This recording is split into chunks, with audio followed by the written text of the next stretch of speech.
Thank you, sir. Assalamu alaikum and a very good morning to all of you. First of all, I would like to congratulate every citizen of Bangladesh on achieving this milestone and all those who have gone before us. Anyone who has had even a little bit of a contribution to getting here. From where we were on 16th of December 1971 to today, it has been a fantastic journey with a lot of hurdles on the way, but we have shown that we can do it. And we are going to continue to do it. From the point of view of the private sector, I would like to make it very clear that we need to recognize that this is not an achievement to sort of rest our laurels on. This is just the first milestone on a very long road to becoming a developed country.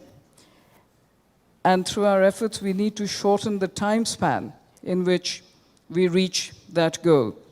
We are one of the largest countries in the world on the basis of population. I know people often say that Bangladesh is a small country. We are anything but.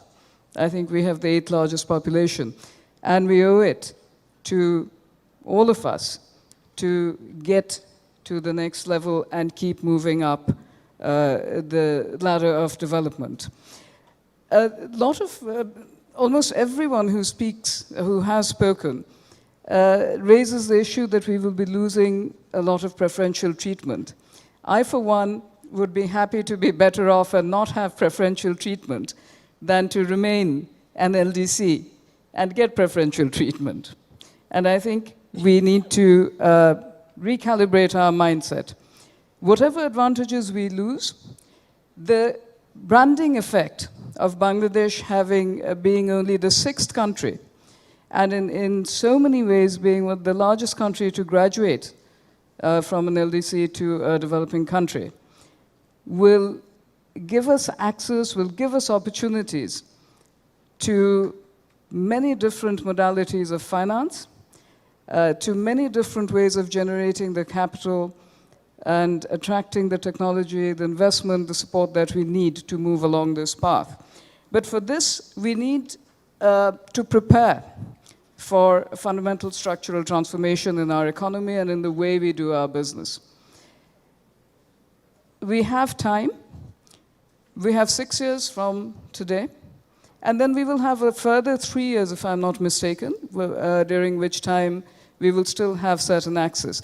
I think one of the key things in preparing for this will be to put together a team of excellent negotiators and to get involved in very smart and keen negotiations with all our trading partners and with all our development partners to make sure that the transition is smooth, that development programs don't suddenly fall off the edge of the cliff, that we are able to move from one kind of development and financing process to the next.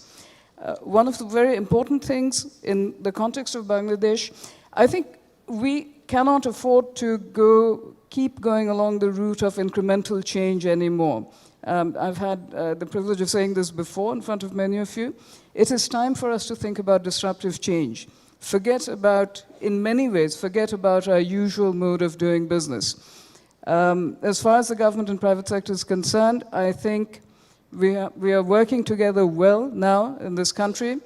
Institutions like the Bangladesh Investment Development Authority, the Bangladesh Economic Zones Authority, these are very good steps. These are right steps. We need to ensure that they perform to their optimal capacity.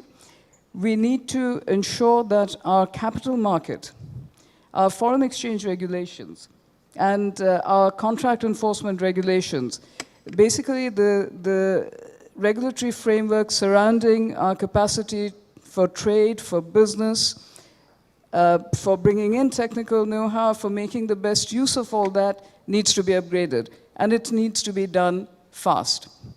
One of our greatest strengths, in fact, our greatest strength are our people. We have labor-intensive manufacturing industries on which we have based our economic growth over the last several decades. This will change. This will change radically in the next 10 to 20 years. We need to start planning for that. We need to ensure that while we embrace the 4th Industrial Revolution, the workers who are displaced from the traditional jobs are found a place either in other jobs or in engaging them in self-employment in micro, small, medium enterprises. I think one of the other things I would like to say is that finally, everything will be based on very strong political and social institutions. We have some way to go in achieving those, and that is another area in which we should concentrate. Our social institutions, our legal institutions, and our political institutions will have to be strengthened if we want to keep on this trajectory and, in fact, steepen it and make our progress much faster. Thank you very much.